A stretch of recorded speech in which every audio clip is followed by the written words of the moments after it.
Davi, vocês sabem que Davi não escreveu todos os salmos da Bíblia. Muitos outros escreveram salmos. Por exemplo, Asaf, os filhos de Coré. Mas este salmo é um salmo de Davi. Quando a gente lê este salmo, precisamos ter a seguinte mentalidade: a expectativa de um homem diante de um encontro com Deus. Diz o salmista: ó Deus, Tu és o meu Deus. Eu te busco intensamente, a minha alma tem sede de Ti, todo o meu ser anseia. Uma terra seca, exausta e sem água.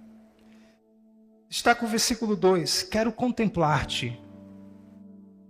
Ou certamente eu te contemplei no santuário e vi o teu poder e glória. Vejo uma expectativa de Davi ao deslocar-se à presença de Deus no templo. Eu quero contemplar-te. Eu quero ver o teu poder. Eu quero ver a tua glória no teu templo. O teu amor é melhor do que a vida. Esta é uma compreensão profunda que deveríamos orar pedindo: Senhor, a tua presença seja maior do que as minhas escolhas, as decisões que eu venha tomar. Por isso os meus lábios te exaltarão. Enquanto eu viver, te bendirei. E em teu nome levantarei as minhas mãos. Levante as suas mãos em adoração à presença de Deus, como você está. Em tua presença levantarei as minhas mãos. É um ato simbólico de rendição à soberania, rendição à grandeza de Deus encontrada no santuário, no templo. Amém. A minha alma ficará satisfeita, como quando tem rico banquete. Com lábios jubilosos, a minha boca te louvará. Quando medito, lembro de ti, pois em ti durante as vigílias da noite, porque és a minha ajuda. Canto de alegria à sombra das tuas asas. A minha alma apega-te a ti. E tua mão direita me sustém. Este salmo ele é extraordinário. Ele é uma representação de como devemos vir à casa de Deus. E Josélia dizia: caminho, noite chuvosa, poucas pessoas na igreja. É interessante essas associações que fazemos. A expectativa que Davi tem de encontrar Deus no templo, de ver sua glória, de ver seu poder atuando, está além das palavras de um pastor. Está além das ministrações de um líder de música. A expectativa de encontrar e ser achado. Porque se Deus está à procura de verdadeiros adoradores e verdadeiras adoradoras, e eu chego num culto com o objetivo de encontrá-lo, é como se dois amantes se deslocassem em rápida velocidade para se encontrarem como um ato de amor. Deus procura e eu quero vê-lo.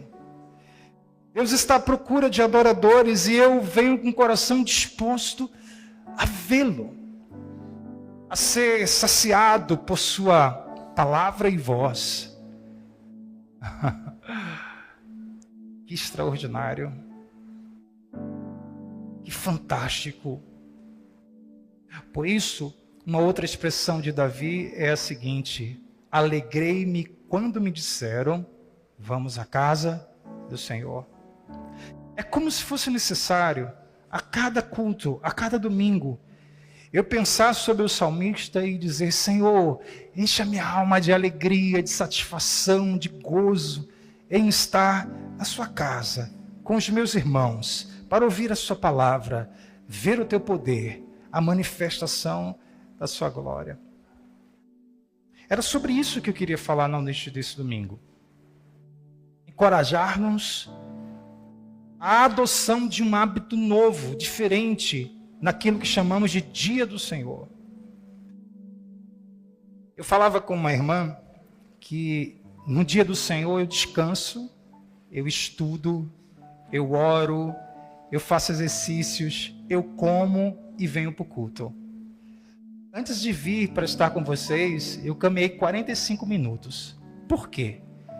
Acordar meu corpo, conectar mente e sistema cardiorrespiratório, me sentir bem, vivo. Para chegar aqui, prestar a Deus o culto que lhe é devido e oferecer aos irmãos o meu serviço, o meu ministério. Eu preciso estar bem, animado, alimentado, descansado. A propósito, você descansou hoje? O meu bem, se preparou para vir para o culto?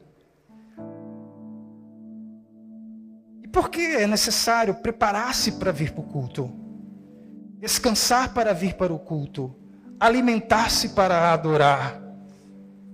Como diz no Nordeste, saco cheio não se mantém em pé. Só queria saber se vocês estavam atentos.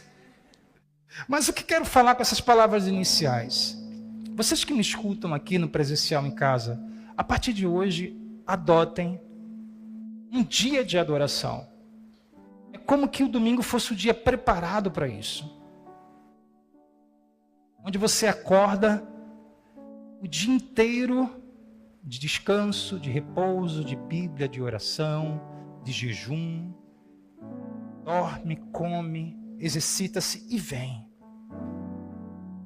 Porque é difícil a gente ministrar o louvor e os corações estarem desconectados. É difícil pregar e ver alguns de vocês dormindo, irmãos. Alguns dormem. Sabe por que dormem? Porque estão cansados. E sabe por que estão cansados? Porque não param. Porque quando para, dorme. É um dia agitado, é um dia corrido, frenético, inúmeras atividades num dia que Deus estabeleceu para a gente parar. O Antigo Testamento estabelecia critérios rigorosos de punição àquele que quebrava o dia do Senhor, o sábado, o Shabat. Shabat do hebraico, descanso, repouso.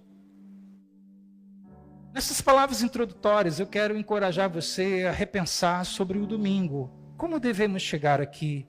O que Deus espera de você e de mim, de nós como igreja, comunidade, como irmãos e como irmãs. Vamos a uma palavra no livro de 1 Coríntios, capítulo de número 14. 1 Coríntios, capítulo de número 14. Que o Espírito de Deus encoraje os nossos corações, o meu, o seu, todos os corações, ou o coração da igreja, a prestar a cada domingo um culto vivo, animado, celebrativo, como Paulo disse, oferecendo os nossos corpos como sacrifícios vivos, santos e agradáveis a Deus. Este é o nosso culto espiritual, culto racional. 1 Coríntios, capítulo de número 14. Essa palavra nos ensina como nós devemos participar do culto ao Senhor. Versículo 26 do capítulo 14 de primeira carta do apóstolo Paulo aos Coríntios. 1 Coríntios, capítulo de número 14, versículo 26. Portanto, que diremos, irmãos? Que diremos, irmãos? Quando vocês se reúnem, um tem um salmo, um tem ensino, um tem revelação, um fala em línguas e um tem a interpretação. Tudo seja feito para a edificação da igreja. Que interessante. Um tem,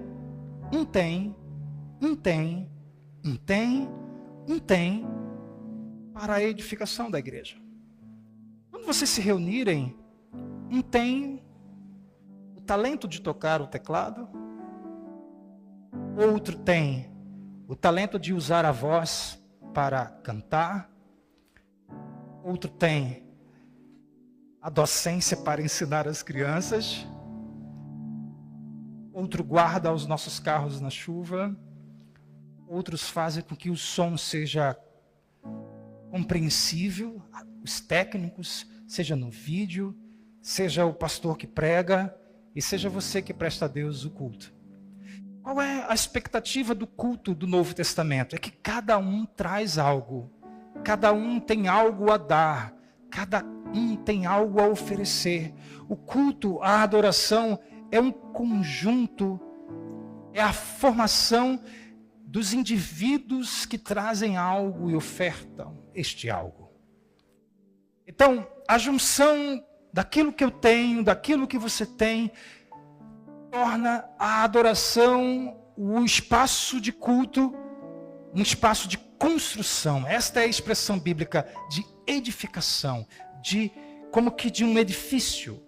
E esta é uma das mais lindas imagens da igreja, de acordo com o apóstolo Paulo. A igreja como edifício de Deus. E a igreja como edifício de Deus os apresenta como pequenas pedras. O edifício formado por pedras, tendo Cristo Jesus como pedra de esquina, ou seja, pedra fundamental. A pedra onde todo o edifício é construído. Impressionante é perceber o quanto Deus participa da edificação da igreja. Ele é a base, a estrutura fundamental, a pedra de esquina onde as demais pedras, que somos nós, vai dando forma e forma um edifício espiritual. Isto é a edificação. De acordo com a Bíblia, o culto é uma troca mútua de pessoas que têm algo para dar. Significa dizer que não deveríamos vir ao domingo de mãos vazias, que não deveríamos comparecer diante da presença de Deus para ver o seu poder de mãos vazias. Pastor, seja mais claro, você está falando de dízimo? Também. É sobre dinheiro? Sim e não. Eu estou falando de pessoas que têm algo a dar, e vêm com a intenção de algo oferecer. O nosso culto racional, de acordo com o apóstolo Paulo, como vocês poderão ver em 12 de Romanos, versículo 1, leiam Romanos 12, versículo de número 1. Palavras do apóstolo Paulo que nos diz: irmãos, peço, pelas misericórdias de Deus, que apresentem os corpos de vocês. O culto é um sacrifício. O culto é como que uma oferta. E esta oferta são os nossos corpos. Ou seja, a totalidade de um ser humano. Todas as suas potências, todas as suas competências, as suas capacidades e suas faculdades mentais, todo o intelecto, tudo que temos é oferecido a Deus em um culto, um sacrifício vivo, santo, agradável. Este é o culto racional de vocês. Esta expressão racional pode nos fazer equivocar. Não é racional de racionalidade, como se o culto fosse apenas do intelecto, apenas das faculdades mentais, como o culto fosse apenas cognitivo. Não. A expressão mais apropriada é: este é o culto espiritual de vocês.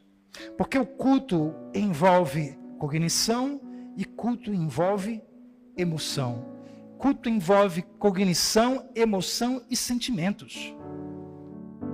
A emoção é aquilo que os nossos sentidos captam. Exemplo, quando uma bela música é tocada e você conecta-se a Deus em adoração, ergue os braços aos céus e você se arrepia. Isto é emoção. Mas a interpretação deste fenômeno físico do arrepio, ou um coração que se acelera no peito, em felicidade, em gozo. A interpretação desses eventos físicos é o que chamamos de sentimentos. Então, a emoção e sentimentos, eles andam juntos. Um é captado pelo corpo, outro é interpretado pela mente. Então, a mente não é um espaço apenas de conjecturas da racionalidade, mas a mente também é um espaço de captação de sensibilidade. Por isso, o nosso culto deve envolver forma, ordem, como disse o apóstolo Paulo. Quando vocês se reunirem, tenham ordem. Um prega, outro ensina, um canta um salmo, porque os salmos eram cânticos. Um tem uma palavra de doutrina ou de revelação, um fala em línguas e outro interpreta.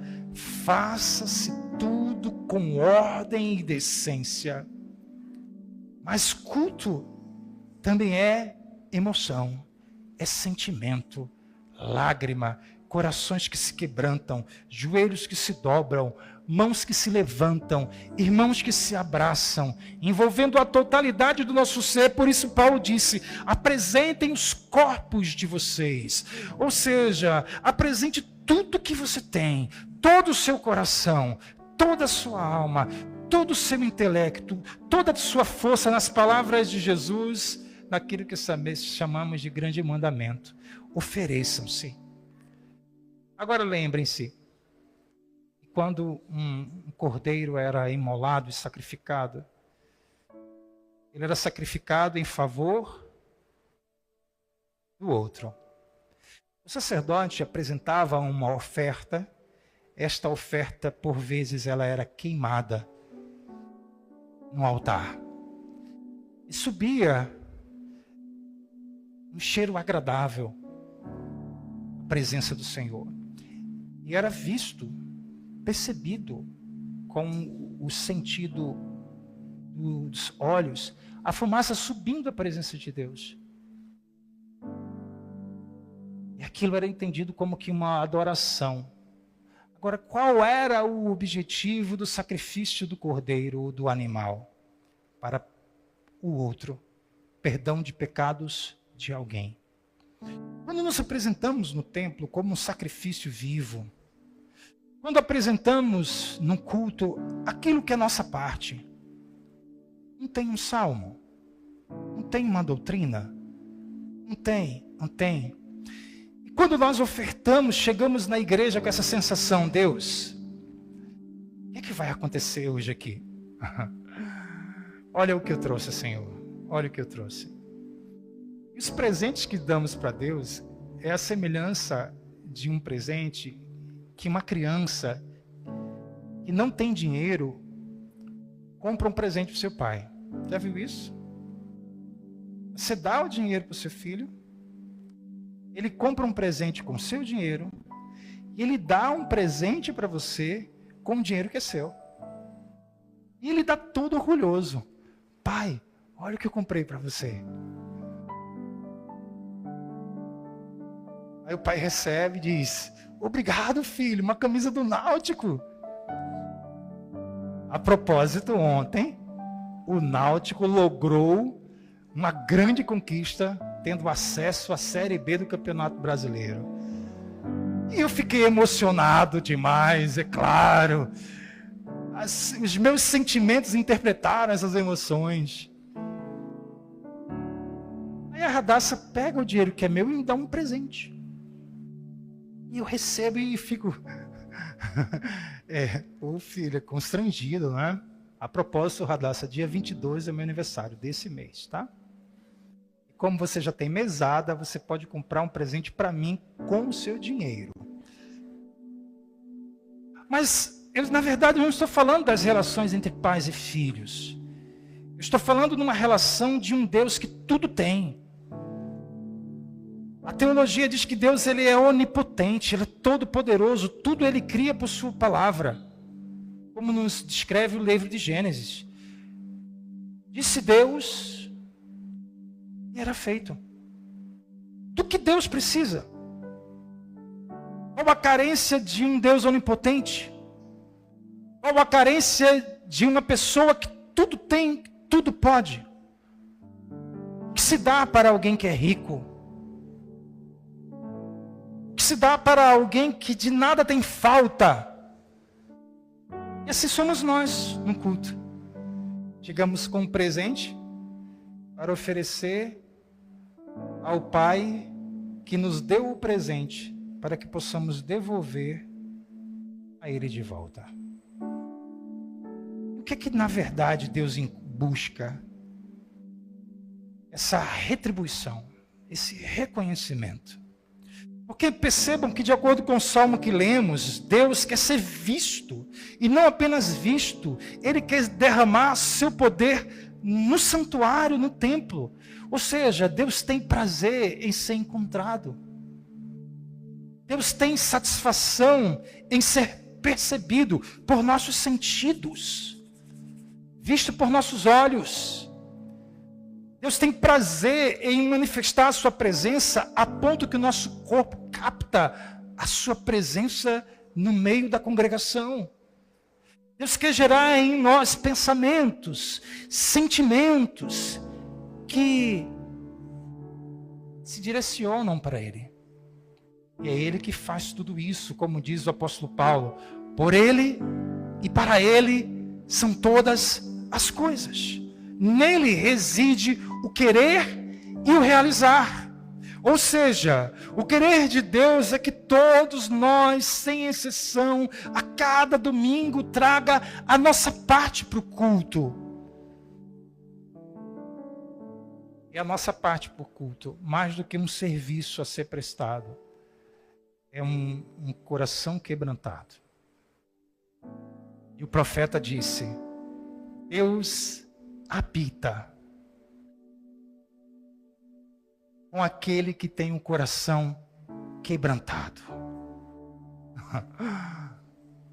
Interessante demais isso. Por quê? Porque Deus não habita em templos feitos por mãos humanas, disse o profeta. Que lugar pode acolher um Deus tão grande como o nosso Deus? Que espaço físico pode conter sua glória? Que espaço físico pode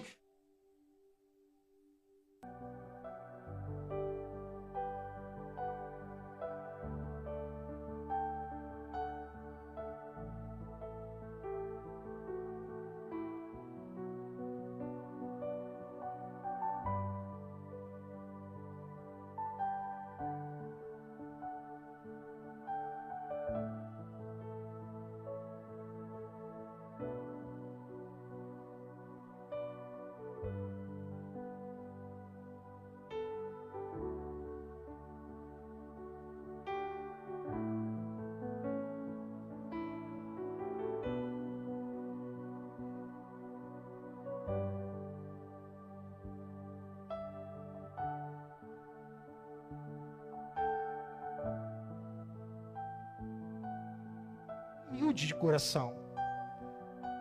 O humilde é alguém que é como a terra, modelável, que Deus transforma ao seu molde. Por isso o Senhor disse: não se conformem com o mundo, ou seja, não adotem uma outra forma, senão a forma do meu filho. E é justamente neste espaço, no espaço da adoração, que a presença de Deus é vista, percebida, que os seus atos poderosos são notados, captados, por meio de corações que unidos prestam ao Senhor o culto que lhe é devido.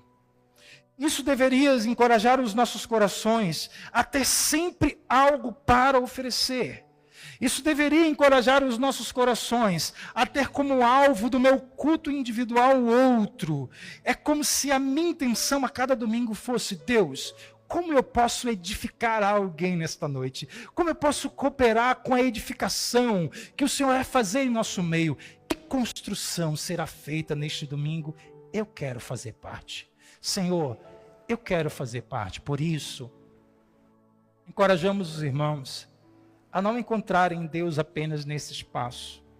Encorajamos, irmãos, a não assistirem ao culto, mesmo vocês que estão em casa me assistindo pela TV Tibapa. Mas o culto a gente não assiste. O culto a gente participa. O culto a gente não analisa a técnica, a oratória do pastor, a voz do pastor Lucas, não. Quando a nota é tocada e a presença de Deus é atraída, eu quero encontrá-lo no seu santuário e contemplar. E o que é contemplação? Contemplação é um estado psíquico e físico de parar e apreciar, degustar atentamente, pelos sentidos, pela cognição, a presença.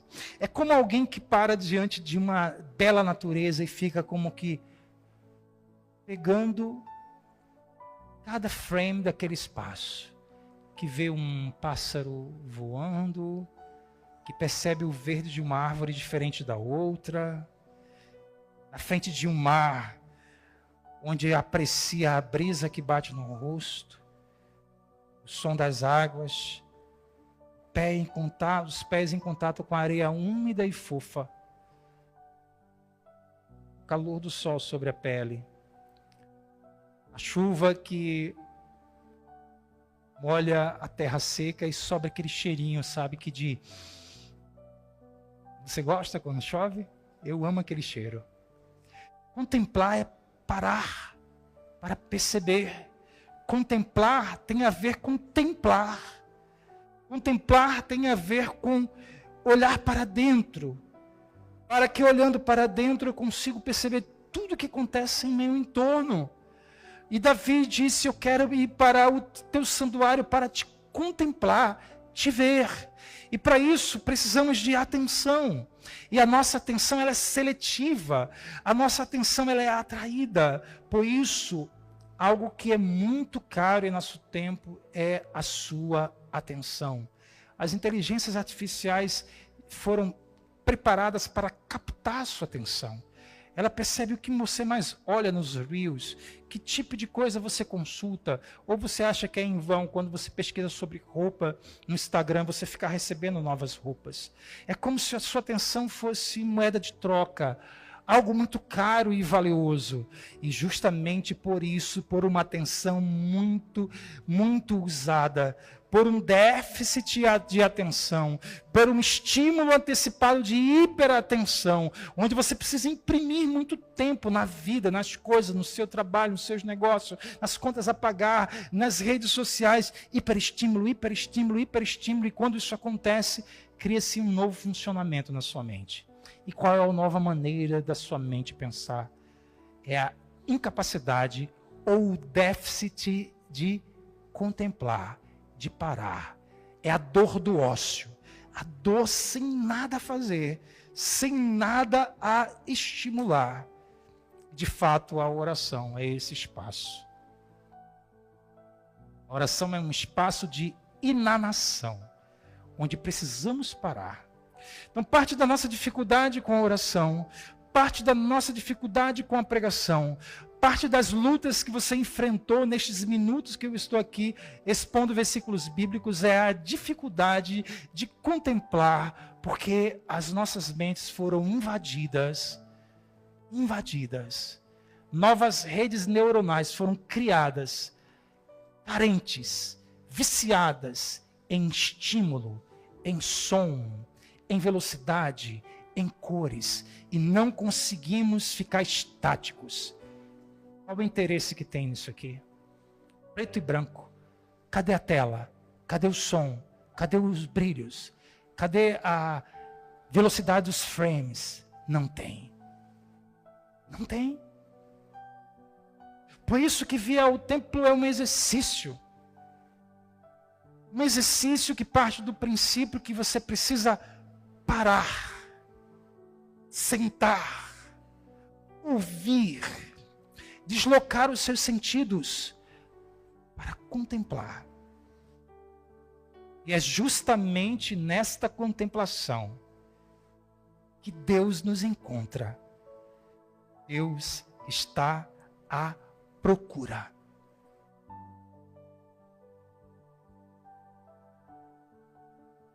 E é aí que Ele nos encontra. Ele nos encontra porque eu vim ao culto com a intenção de algo oferecer. E eu oferto ao meu irmão.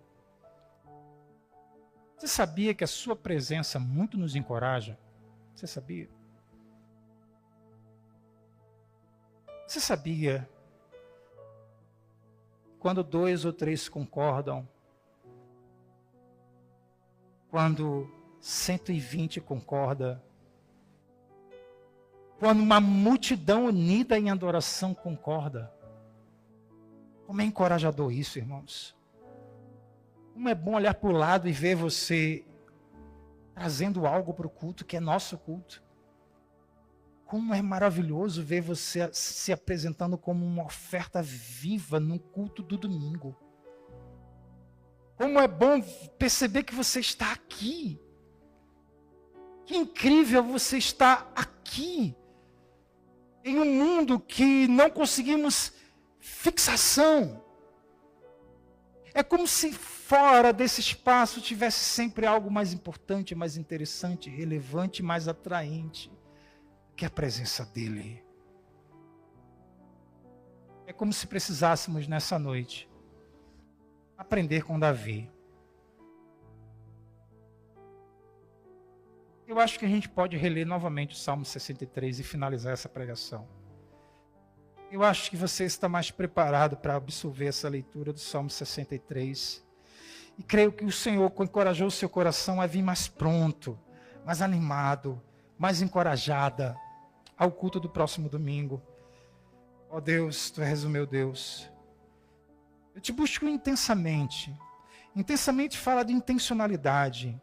Intensamente fala de proporção, de emprego de energia física, de emprego intelectual e emocional, intensidade. Minha alma tem sede de Ti. É impressionante como nos acostumamos com a secura e com a fome. O nosso corpo se adapta depois de horas sem alimento. É impressionante. Mas um corpo sem água morre. É como se nossas almas precisassem chegar a um estado de desidratação para perceber a necessidade. Ele diz: todo o meu ser anseia.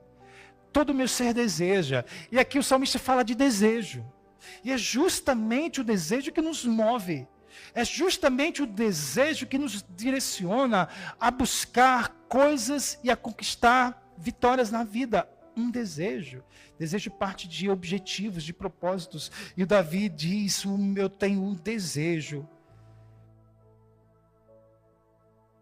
Quero contemplar-te no santuário, avistar o teu poder, a tua glória, porque o teu amor é melhor do que a vida. O teu amor é melhor do que a vida. Por isso os meus lábios te exaltarão. Enquanto eu viver, te bendirei. Enquanto eu viver, te bendirei. E em teu nome levantarei as minhas mãos. A minha alma ficará, eu amo essa expressão, satisfeita. Alma satisfeita. É como se não existisse outra forma de saciedade da alma, senão a do Criador da alma. Assim como o corpo em desidratação se sacia na água, assim como um corpo carente de nutrientes é nutrido num alimento, nossa alma encontra em Deus satisfação. E ele diz: como quando tem rico banquete, ou seja, fartura. Em outro salmo, Davi disse: na tua presença há abundância de alegria, fartura de alegria, com lábios jubilosos a minha boca te glorificará. Vamos ficar em pé e adorar a Deus assim. Eu não sei se você conseguiu contemplar nessa noite. Eu não sei se o convite que Deus fez a você te atraiu. Mas queria que a gente voltasse a cantar aquela canção. Depois disso, vocês poderão ofertar como aquilo que você trouxe ao culto. Depois seremos encorajados a multiplicar isso na vida de outras pessoas com atos missionários e evangelísticos. Mas você poderia estar em qualquer outro lugar. Qualquer outro lugar. Queremos ser atraídos pela glória de Deus, hoje e sempre.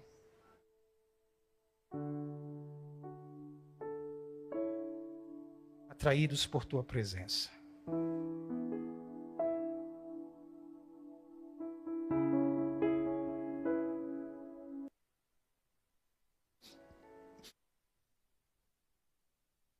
Está em qualquer outro lugar, mas tua glória me atraiu.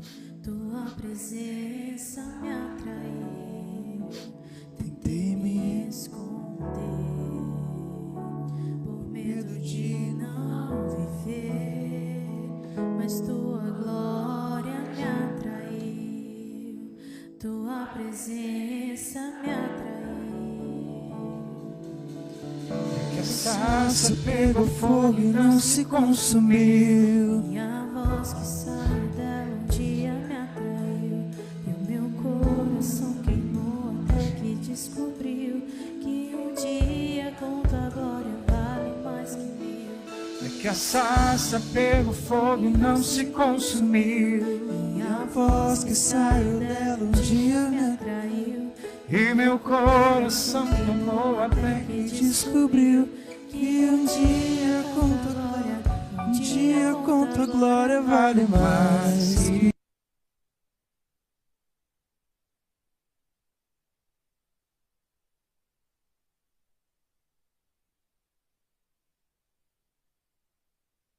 O lugar que pisas é terra santa. Aproxima-te e eu falarei contigo.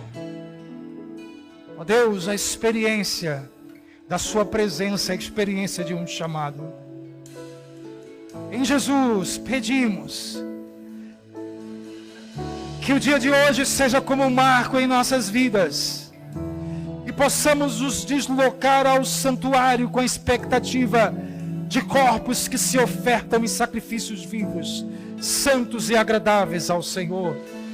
Que cada um tenha algo para oferecer em sua presença. Sejam salmos,